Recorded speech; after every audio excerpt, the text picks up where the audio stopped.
कोशिश करा। वो लोग ना नागमणि के चक्कर में तो हर जान ले ली है। नागमणि वागमणि कुछ ना होके ना, सब बेकार की बात है। हमारी बात समझने की कोशिश कर।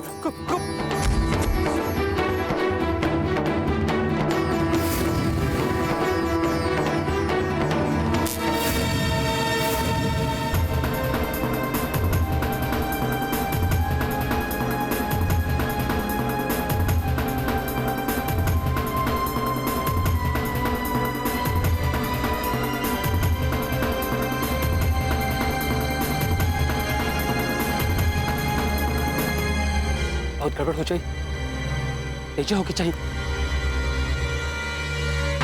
कहाँ चल गई? कैसे करी? बिना रक्षा सूत्र के तो हम आगे भी नहीं जा सकते। क्या करें?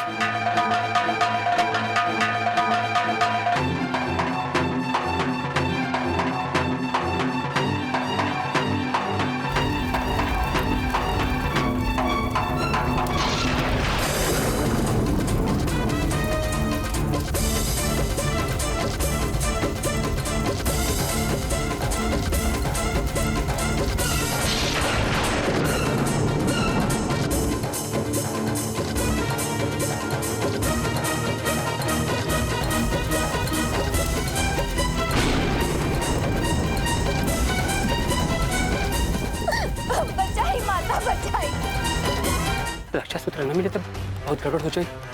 कहाँ चल गए? तो रक्षा सूत्र हेजे होके के चाहिए। तो गॉड, क्या कर? अगर रक्षा सूत्र न मिले तब आखिर हेजे होके के चाहिए। रक्षा सूत्र कहाँ चल गए?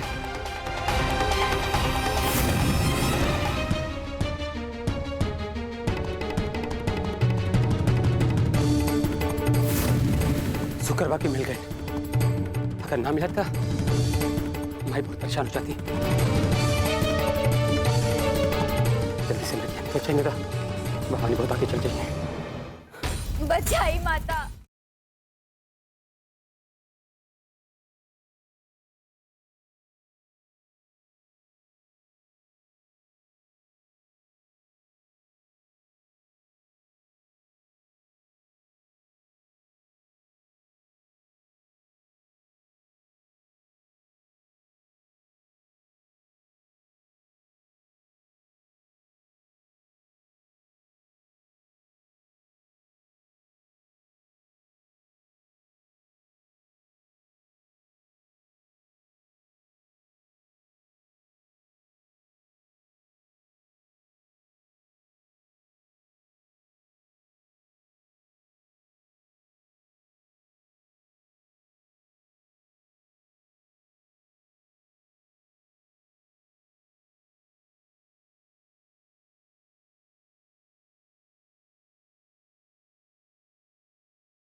हे पंच महाभूत, दसों तीसा के देवता लोग, धरती के जीव के बचौला हमार कर्तव्य बा माता। गांव की रक्षा कैल हमार कर्तव्य बा। हे नाग माता, रउआ हमार पाप पुण्य के साक्षी बानी। हम गांव के भलाई खातिर ही नागमणि लेवे निकलल बानी। अगर हम अपन लक्ष्य तक नहीं के पहुंच सकत, नागमणि लेके राउत चरण में समर्पित नहीं के कर सकत, तो हमार जीवन के काल बा माता। खाली हाथ से लौटे से अच्छा बा हम धरती में ही समा जाई। जवन गांव में हमरा के जीवन दान मिलल बा, यदि हम ओकरा खातिर कुछ नहीं के कर सकत, तो हमार जीवन व्यर्थ बा माता। गांव के धोखा देवे के पाप दोष हमरा सिर पे आवे। ऐसे तो अच्छा बात है हम धरती माता के गोदी में समा जाए। हे धरती माता, कहा जाला कि जन्म देवे वाली माँ से धरती माता महान होके नहीं। अगर वह माँ अपन बेटी के मार्ग में संकट उत्पन्न करे लगी है तो हम कहाँ जाए? धरती माता बोली, कहाँ जाए?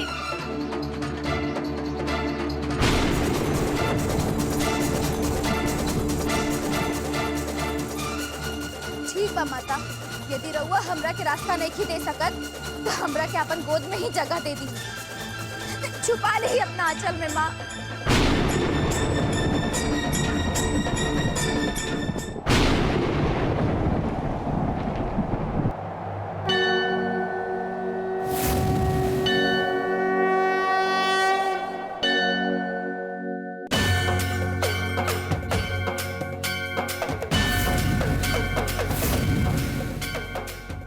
पुत्री भवानी,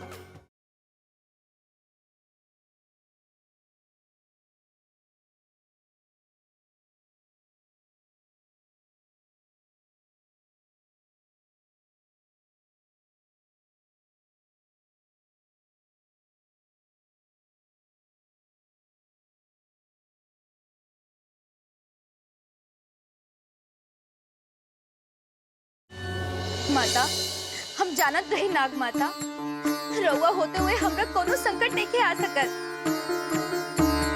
और कोई चाह के भी हमार बुरा नहीं के कर सकत। माता भवानी, तू हमार पुत्री हो, तोहर रक्षा कईल हमार कर्तव्य बा। तू अपन दायित्व पूरा कर बेटी, हम सदैव तुम्हारा साथ बानी। हाँ माता, संकट से घबरा के रुकल उचित नहीं के भवानी। अपन कर्तव्य पथ पर आगे बढ़त जा पुत्री। माता रउए धन्य बानी माता, धन्य बानी।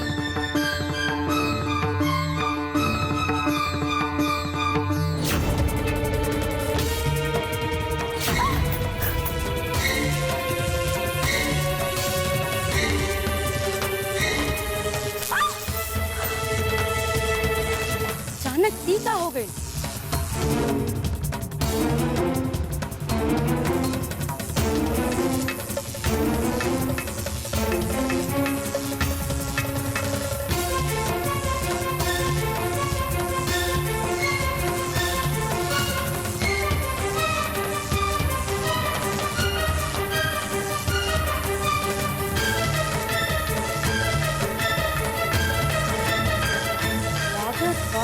नाग मणि उत्पन्न होखे वाला जगह का सीमा बा।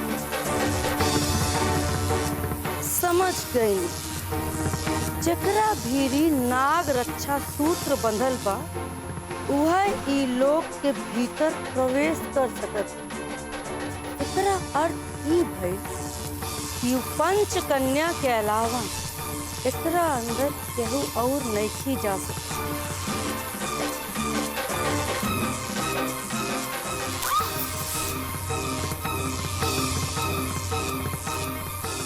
बात जब तक कर्णिका नाग मणि लेके नहीं आवत हम इन्हें प्रतीक्षा करत बानी।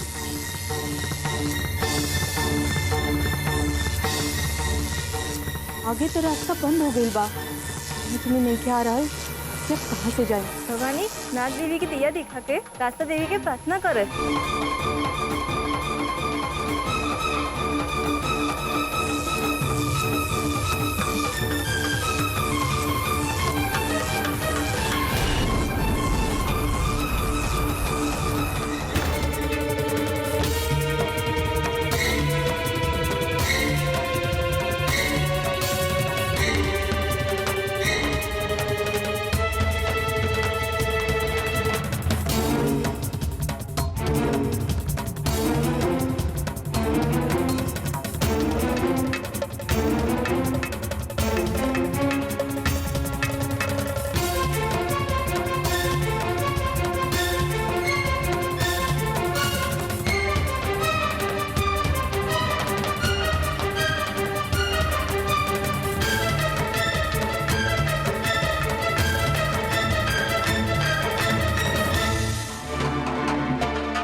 Stop! सांप सांप सांप सांप सांप सांप। अरे हमने के साथ तो भवानी रही, ये कन्या कैसे आ गई? पता ना, हम भी तो यही सोच रहल बानी। अब हमने के भवानी के बिना ये सब कैसे करब जा? अब आगे का रास्ता के दिखाई? यदि कोनो चूक हो गई तो नाग माता फिर से हमनी के गांव के श्राप दे दे है। शुभ बोला, कुछ भी ना बोले के। लेकिन भवानी बाड़ी कहाँ गई उनका? ऐसे पीछे छोड़ के कहाँ से जा बानी? अब हमने की क्या करी?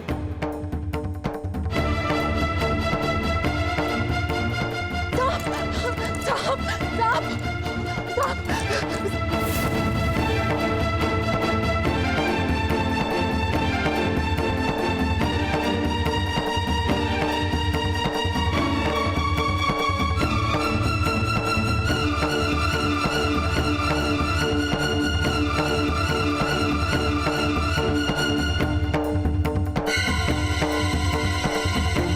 अरे भवानी, कहाँ चल गए रही तुम? और तोहरा बदले वो लड़की कैसे आ गई? वो सब छोड़ा, बहुत लंबी कहानी बा।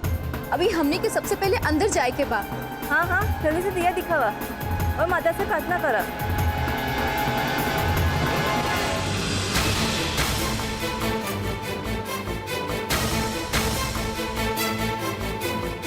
हे नाग माता, हमरा के क्षमा कर दी माता। जैसन हमनी के भार संकट से बचा के यहाँ पहुँचौनी, अब हमनी के अपन दर्शन के सौभाग्य भी प्रदान करी माता। मार्ग दे नाग माता, तौर खोली माता।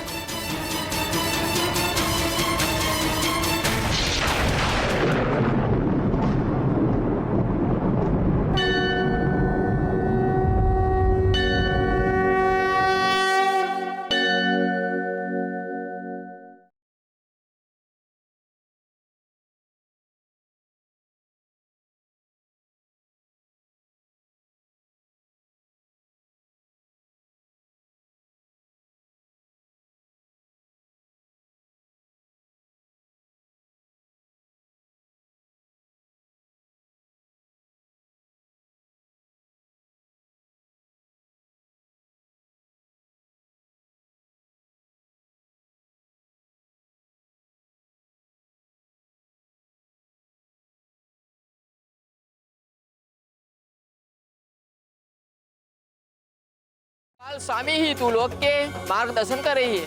उन्हें बताइए कि तू लोग क्या के का करे के बा। अब क्या करेंगे बा भवानी? कहाँ जाएंगे बा हमने के? अरे वो नाग पूजक हमने के बोले रहला ना कि वहाँ पहुँचला के बाद हमने के का करे के चाहिए। लेकिन वो स्वामी हमने के मिली है कहाँ? यहाँ तो कोई दिखाई नहीं के दे रहा।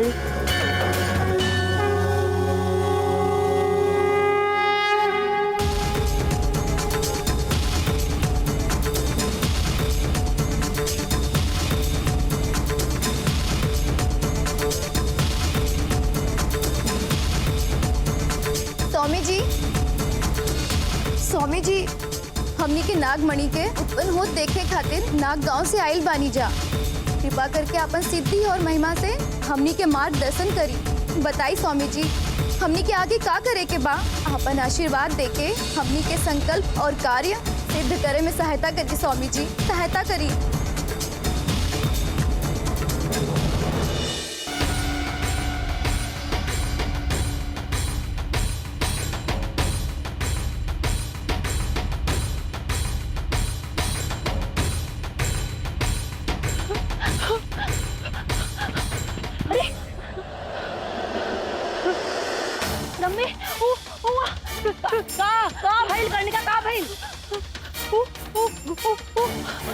जल्दी बतावा का भाई। मम्मी, ठीक से बतावा का भाई, जल्दी बोल का भाई। मम्मी, वो बहुत बड़का सांप रहे। जब हमने क्या वहाँ गई नहीं तब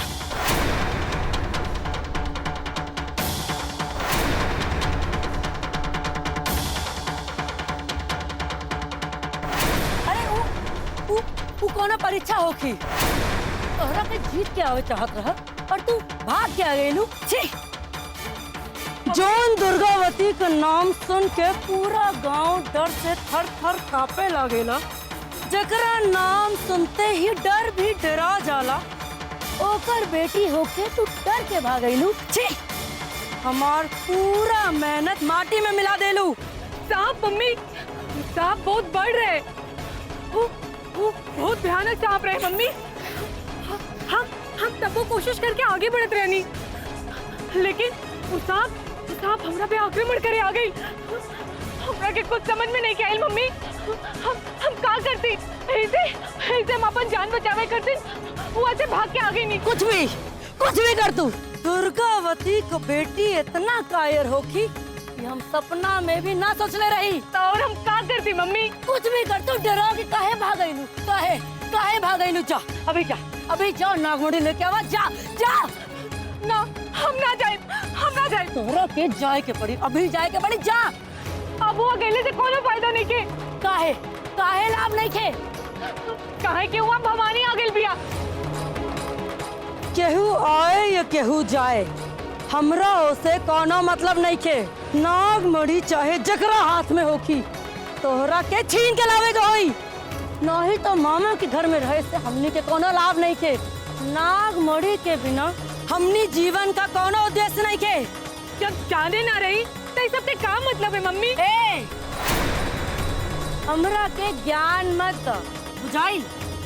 अब बहस में समय नष्ट करे के बजाय जा नागमणि लेके आवा। जा। ना, हम का जाने, हम ना जाए। ना तोहरा के जाए के ही पड़ी। ये हमार आदेश बा, तोहार मम्मी के, बुझाई? चल जा नागमणि लेके।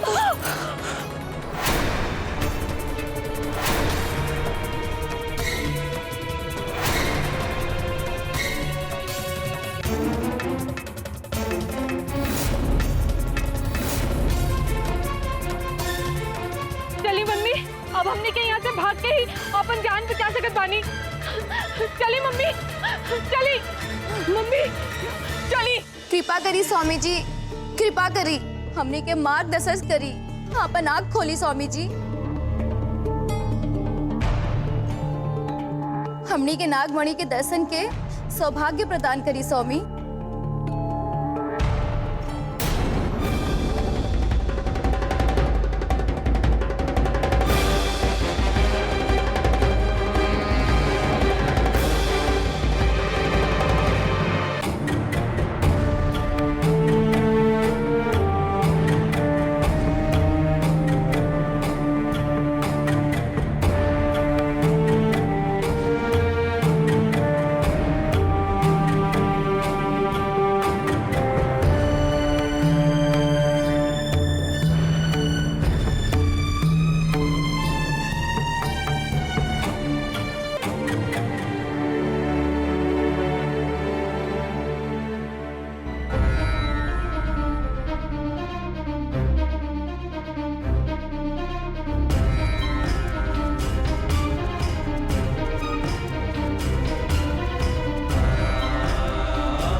एजा बंधल बानी, ब्रह्म मुहूर्त हो गई बा।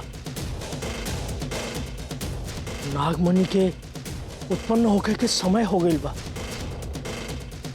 हमरा नागमणि पावे के बा, हमरा जाए के हुई। कोनो हालत में नागमणि पावे के बा हमरा के। पहले हमरा ई बंधन खोले के हुई। ई मंत्र शक्ति के बंधन है, एकरा बेताल के सिवा और केहू नहीं के खोल सकत। अब उनका के बुलावे के पड़ी। ओम ओम फट स्वाहा। बेताल, बेताल, हमरा के बंधन से आजाद करा। बेताल, बेताल, जल्दी से आवा। बेताल, बेताल, बेताल, जल्दी से आवा।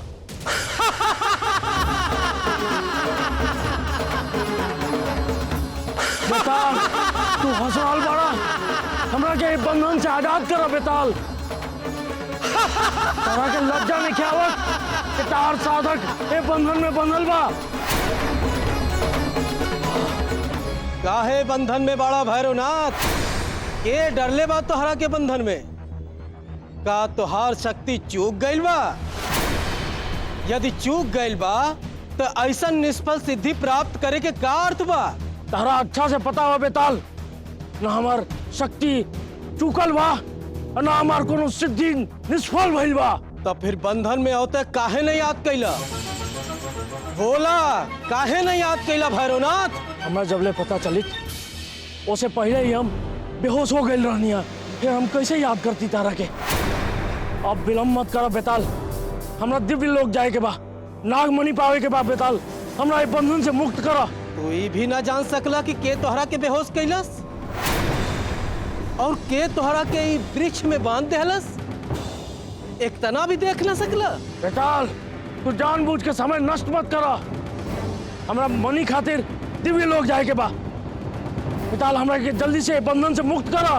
तब हमरा काल मुक्ति मंत्र के प्रयोग करे पड़ी भैरवनाथ। तू जानत बाड़ा यह मंत्र के प्रयोग करे के संकट।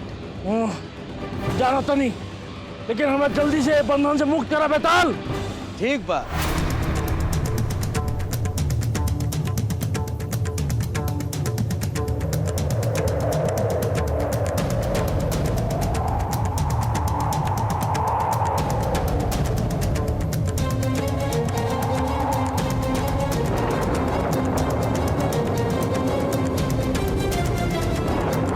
जय हो बेताल, ताक जय हो।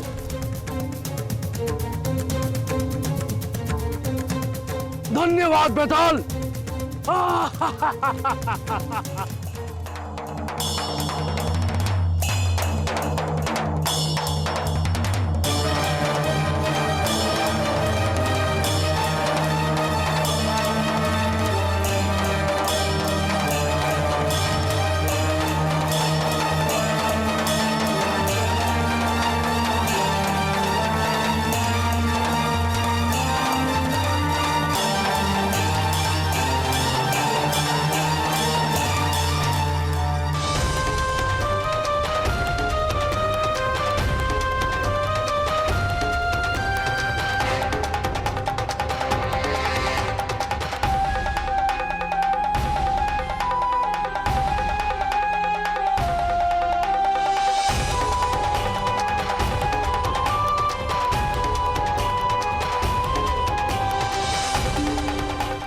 रउआ धन्य बानी नाग माता, धन्य बानी।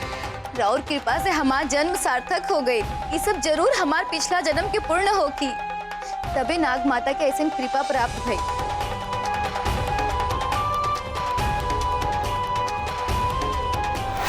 पूर्णिमा के नागमणि उत्पन्न होखत देखबा त तोहरा अपने आप नाग और उनकर शक्ति पर भरोसा हो जाई।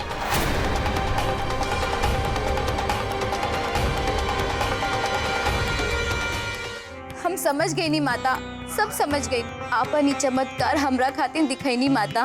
रउआ हमके नागमणि के दर्शन करौनी। हम राउर उपकार कभी न भूलब माता, कभी न भूलब। राउर कृपा से अब हमार अग्नि गांव के उद्धार हो जाई। रउआ आशीर्वाद से अब हमार कर्तव्य पूरा करे के सौभाग्य प्राप्त भइल बा माता। बार बार प्रणाम बा माता।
बेताल बेताल बेताल बेताल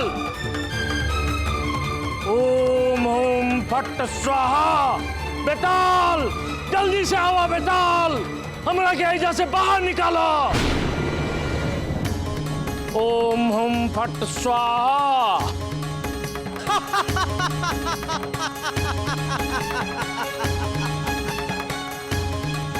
तू फिर फंस गईला भैरवनाथ।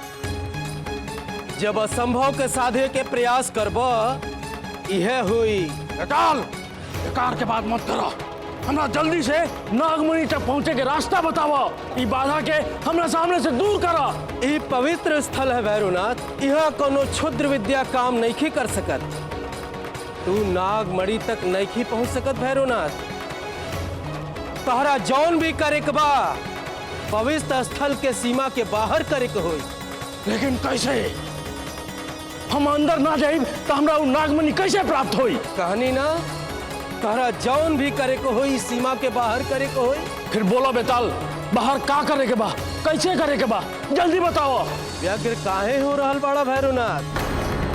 हम पहले ही कह चुकल बानी कि वो नागमणि कन्या लेके आई।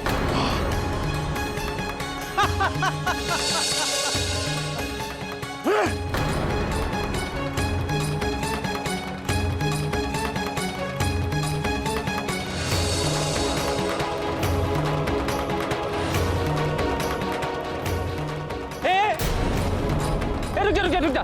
ए भवन सुन हाँ बता दूं, सुना इतना देर से आवाज देता नहीं। यहाँ कैसे पहुँच गेला? वो जोन कुछ नाटक तू देखत रहलू ना, वो है नाटक हमहू देखत रहनी। और सारा समय हमार नजर सिर्फ और सिर्फ तुहार ऊपर रहे। और जैसे वो नाटक खत्म हो गई, हम तोरा के फॉलो करत करत यहाँ तक आ गई। अब समझ के लियो दा लिया बा ई मड़ी हमरा के देता। ई नागमणि लेवे के तका तू छुए के भी लायक नहीं खे। चल हटा हमरा सामने से।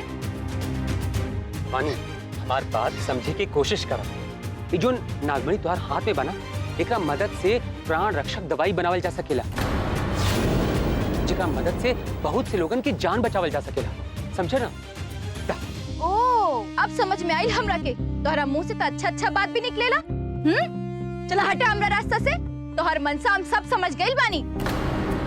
तू एजा नागमणि चोरी करे खातिर आइल रहला ना? अरे तोहर अंदर कोनो लाज शरम बा कि ना? तोहर विज्ञान के पढ़ाई तोहरा के इहे सिखौले बा?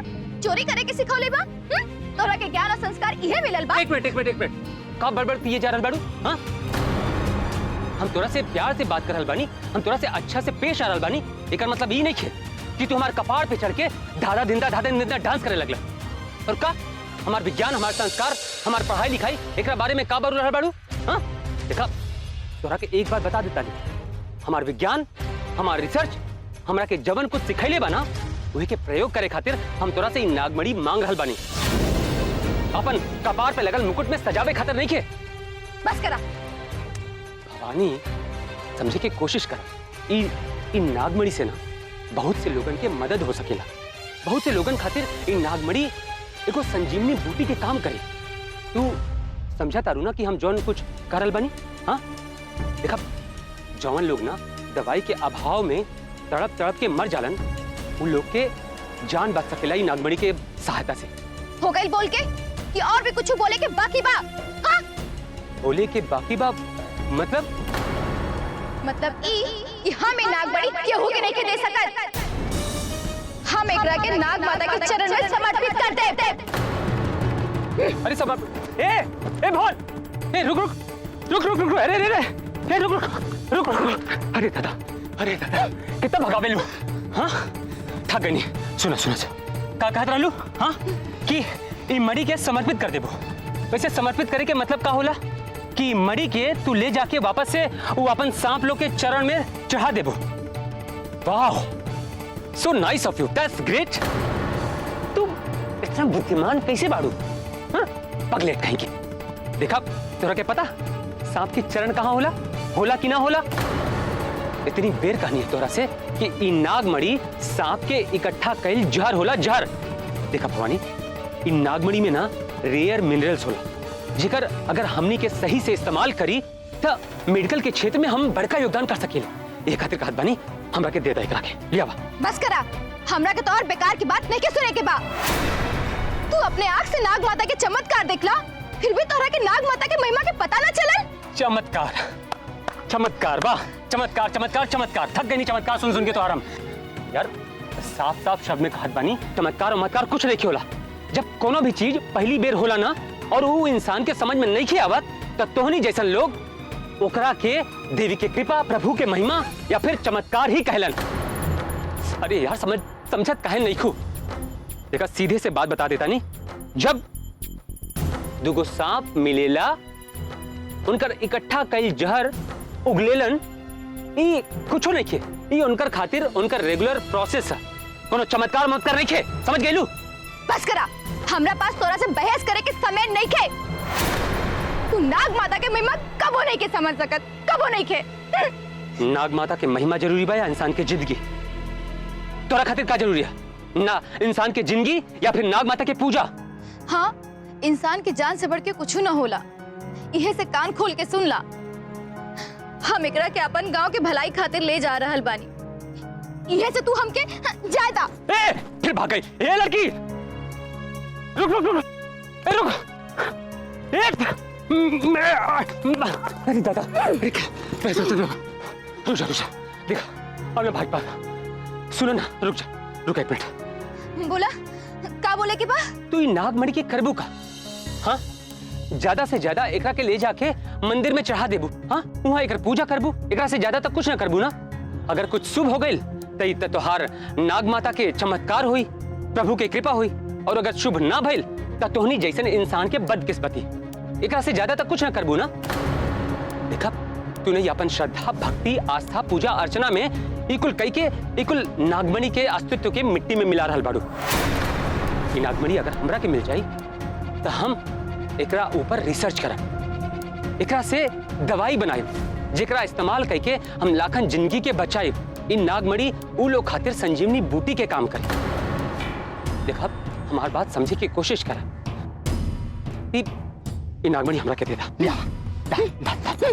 हमनी के गांव में आके हमनी के परंपरा के बिगाड़ल चाहत रहला। जब उहो कुछ ना भइल तो तू यहाँ हमरा सामने बात बना रहल बड़ा। यदि हम ही मणि लेके ना गईनी तो पूरा गांव के बलि चढ़ जाई, पूरा गांव मुश्किल में पड़ जाई। ये से हमके जायदा तू। बस बहुत हो गई तुम्हारी नाटक। इतनी बेर तोरा के समझे नहीं है, लेकिन तोरा दिमाग में समझ नहीं आ रहा।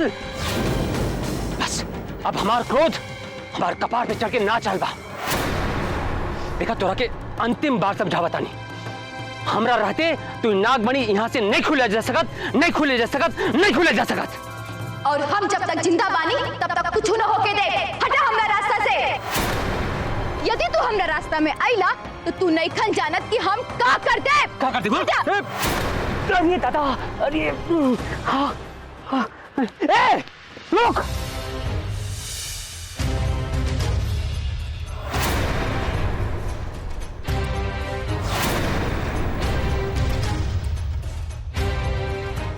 रुक कहाँ भाग रही बढ़िया? इतनी बेर समझली, समझ में नहीं क्या बात। मरी हमरा के दा। करल बानी, छोड़ी हमार हाथ, छोड़ी हमार हाथ। हम करल बानी, मरी हमरा के दे दा। ना देव, कबो ना देव। देखा हम करल बानी ना कि हम मरी के बर्बाद ना होके दे, मरी हमरा के दे दा।